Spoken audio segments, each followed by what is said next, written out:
Game 4 is in the Big Apple again, Adam. The Mecca basketball was rowdy to say the least in Game 3. Who on this young team needs to step up, and is this series over if they lose? So I'm going to start with the latter part of the question, which is yes. I believe that if we lose Game 4, there's a good chance that we'll come back and lose Game 5, but I doubt we can win Game 6 and make it a best-of-7 series. So, listen, the Knicks, we said this coming into the playoffs, that out of the 3 teams we could possibly face, the Knicks were most likely the toughest team because they had a worse home record than road record, and statistically they looked even with us, and if not possibly better than us, simply because of that record disparity. We're bad on the road. We had a really good home record, and we were also the best fourth quarter team in the league. And if you watched the games, which we did, a lot of those fourth quarter wins were effort and all of that, but they were luck too. You know, they were they could have easily gone the other direction, and we could have lost 10 more games this year, and we could have been fighting for a playoff position at the bottom. So I think that when this team is really firing on all cylinders, it's hard to not project them into the finals because there's so much talent on this roster, and the sky's the limit because we know we have a lot of them locked up for 4 or 5 years. When we came into this season, I think we've tried to stay humble in knowing that it's a process. It takes a couple of years usually for guys to figure out how to play together.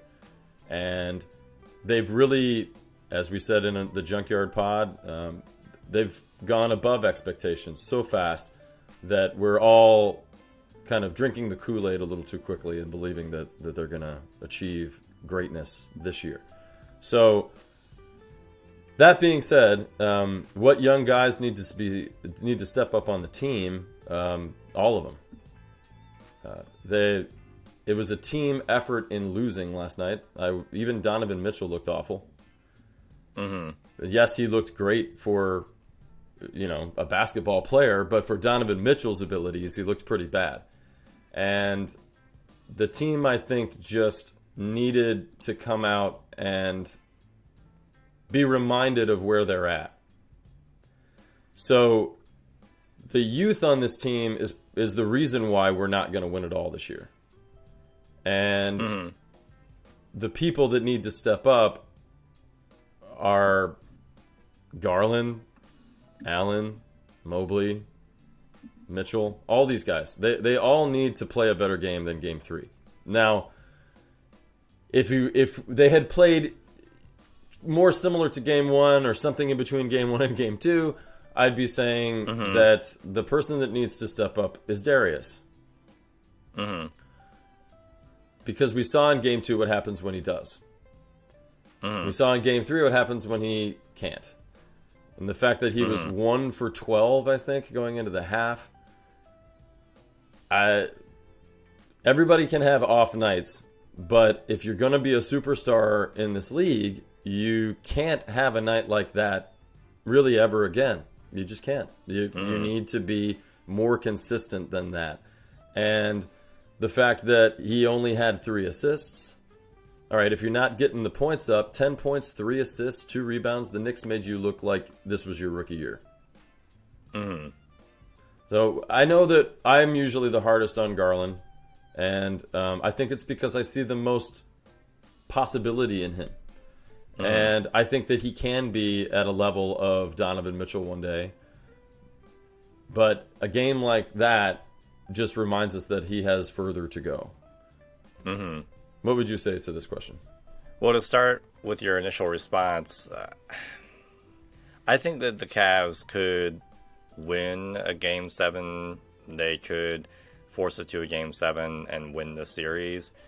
But if they show up kind of how they did in Game 3 or even in Game 1, obviously the chances are really next to nil if they lose this next game. Do you really think they can win 3 in a row against this? I think that they could win 3 in a row against the Knicks, because I think even last night the Knicks were not, in both wins against the Knicks, the Knicks were okay. Like you said it earlier in your first question, your answer to the first question, which is the Knicks have been solid in both of these games. Defensively, they've been really strong, but I think the Cavs shooting was putrid in this game, and I expect them not to have shooting that badly again. And that's kind of my frustration overall with the team right now, is kind of what I've been mentioning in this episode, is the coaching, the cohesion between the coaching and what the players are executing. It needs to get on the same page, and it could get on the same page for 3 games in a row. I'm not saying, I'm saying there's a chance, as Jim Carrey says in Dumb and Dumber, but telling me there's a chance. Yes, but I think they could win 3 in a row against a Knicks team who really only has 2 solid stars, and only Brunson is really the only one that has showed up remotely in any of these games, and he's even had a bad game. He looked pathetic in game 2, and he only had 1 good half in game 1. So I think that the Cavs have the ability to overcome some of that, but it's also going, to your point, the entire team needs to play better. Everybody just needs to play better, and I agree with that. They are so young that it's tough to see them winning game 7. It's tough to see them forcing a game 7 even. And I think if there's one player that I would say needs to step up outside of Garland and Mitchell and Allen, is Evan Mobley. I think that Mobley should be the 3rd best player for the Cavs, should be at times in certain quarters look like the best player on the court. And he's only been able to show up in spurts. He's only been able to have some solid rebounding and some good execution on some of his shot selection. But I would say overall, he's had a pretty lackluster playoff series. Yes. And I really want him to...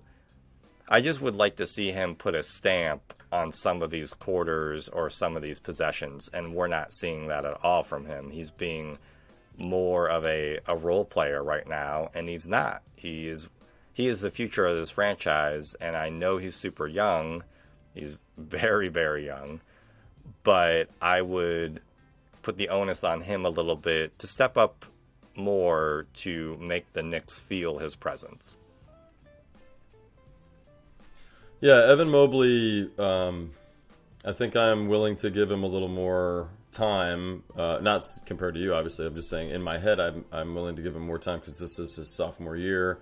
It's his first time in the playoffs, and I think that the Knicks have done a really good job of identifying, okay, we probably can't stop Mitchell, and we probably can't stop Garland, so we'll stop Mobley. There's got to be a 3rd person that we stop. And the fact that he's coming in and really underperforming from his regular season stats. He's shooting 44% from the field. His average is just 10 points a game. So that's 6 points under what he was giving in the regular season out there. And then and I just have to kind of point out that the other person that is also struggling to kind of step up as a secondary option is Allen.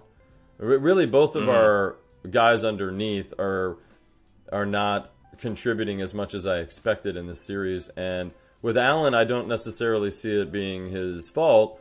I don't really see a lot of plays being run through him at all. He's just getting garbage buckets and scrapping for the ball as much as he can. But they're not really running any offense through him, which I feel like running some offense through Allen might wear out some of the people underneath a little bit more, and then maybe by the end of the game, the Cavs will have a little more legs than the Knicks. But I agree with you that they have a chance to, if they win Game 5, then they could possibly.